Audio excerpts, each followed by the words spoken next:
అండి. ఈరోజు మా అఖిలు కట్లెట్లు ఏదైనా చేయండి ఆంటీ తినడానికి అని అన్నాడని, సో మిల్ మేకర్‌తో కట్లెట్స్ చేద్దాం అనుకుంటున్నాను. చూడండి ట్రై చేయండి మీరు కూడా బావుంటుంది. ఆ మిల్ మేకర్‌ని బాగా కొంచెం నానబెట్టేసి, మిక్సీ పట్టేసి, ఆనియన్స్ కూడా మిక్స్ చేసేసి, ఒక బౌల్‌లోకి తీసేసుకొని చూడండి అక్కడ నేను చేస్తున్నట్టు కొంచెం ఆనియన్స్‌ని అలా పిండేసి ఆయిల్ అది మట్టుకే వేయాలి. ఆనియన్స్ తుక్కు తీసేసుకోవాలి. తీసేసుకొని కొంచెం గరం మసాలా అన్నీ యాడ్ చేసి బాగా దాన్ని క్రష్ కింద బాగా మెత్తగా చేసేసి అలా కట్లెట్స్‌లా చేసి ఒక ప్లేట్‌లో పెట్టేసుకొని, ఆ తర్వాత దాన్ని డీప్ ఫ్రై చేసుకుంటే చాలా బావుంటుందండి. మళ్ళీ ఒకసారి మీరు కూడా ట్రై చేసి చూసి ఎలా ఉందో నాకు కామెంట్ చేయండి.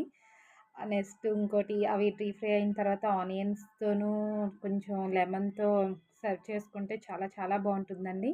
ప్లీజ్ చూసి సబ్స్క్రైబ్ చేసుకోండి. హే గైస్ మా ఆంటీ చూసారా కట్లెట్ ఎలా చేశారో ఎలా ఉందో కామెంట్ చేయండి మరి ప్లీజ్